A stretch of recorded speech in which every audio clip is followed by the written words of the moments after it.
بسم اللہ الرحمن الرحیم۔ جماعت کے وقت اگر کھانا آ جائے، یعنی جماعت کھڑی ہو جائے اور کھانا سامنے آ جائے تو کیا کرنا چاہیے؟ حضرت عائشہ رضی اللہ عنہا سے روایت ہے کہ آپ صلی اللہ علیہ وسلم نے فرمایا، اگر جماعت کھڑی ہو جائے اور کھانا آ جائے تو کھانا کھا لو۔ حضرت انس رضی اللہ عنہ سے مروی ہے کہ آپ صلی اللہ علیہ وسلم نے فرمایا، اگر شام کا کھانا آ جائے اور جماعت کھڑی ہو تو پہلے کھانا کھا لو۔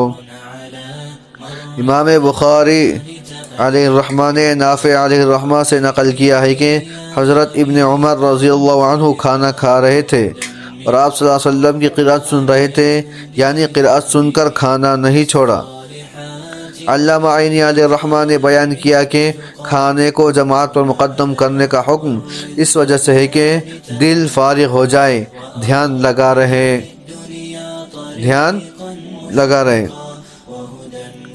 یعنی بھوک لگی ہوئی ہے اور کھانا سامنے آ گیا اور جماعت کھڑی ہو جائے تو پہلے کیا کرے؟ کھانا اچھی طرح کھا لیں، پھر جماعت میں شریک ہو جائے۔ کیوں؟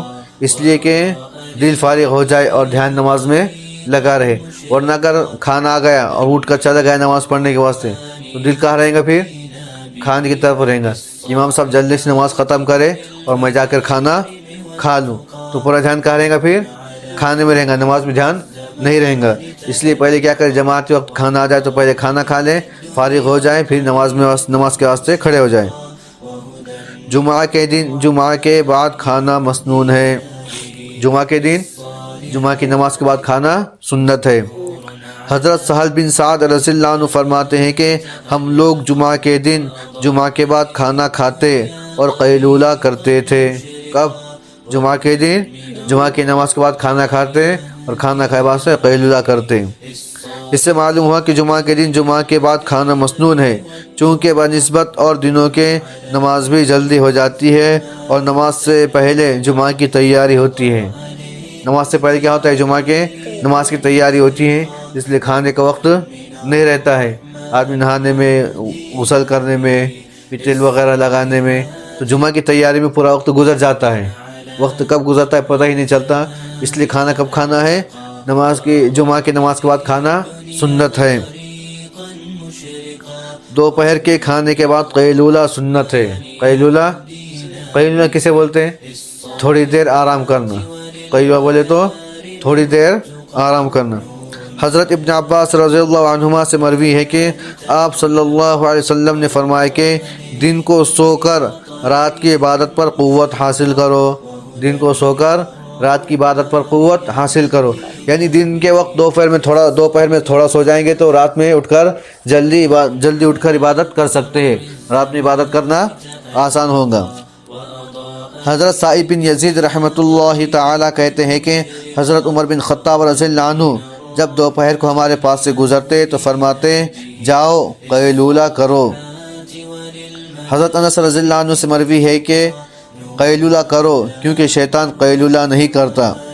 اس سے انس رضی اللہ عنہ سے مروی ہے کہ آپ نے فرمایا کہ قیلولہ کرو، شیطان قیلولہ نہیں کرتا ہے۔ واپسی سفر پر کھانے کا اہتمام۔ واپسی سفر پر یعنی ہم کہیں گئے ہوئے تھے اور واپس آنے کے بعد اگر کھانے کا انتظام کر رہے ہیں، سفر سے واپس آ گئے، اگر کھانے کا اہتمام کرے تو کیا حکم ہے اس کا؟ جابر بن عبداللہ رضی اللہ عنہ فرماتے ہیں کہ نبی پاک صلی اللہ علیہ وسلم کسی اہم سفر کی واپسی پر مدینہ تشریف لائے تو آپ صلی اللہ علیہ وسلم نے اونٹ یا گائے ذبح کیا۔ اس سے معلوم ہوا کہ واپسی حج یا کسی اہم سفر سے واپسی پر کھانے کا اہتمام کیا جا سکتا ہے، مگر خیال رہے کہ مقصد ریا، فخر یا عار سے بچنا ہو، کیونکہ ایسی دعوت ممنوع ہے۔ یعنی کوئی حج سے واپس آ رہا ہے یا کسی اہم سفر سے واپس آ رہا ہے تو دعوت وغیرہ کرنا کیا ہے؟ جائز ہے، دعوت وغیرہ کر سکتے ہیں، لیکن اگر کسی کو دکھلانے کے واسطے کر رہا ہے یا کسی کے عار سے بچنے کے واسطے کر رہا ہے تو یہ کیا ہو جائے گا؟ پھر یہ جائز نہیں ہے۔ پھر یہ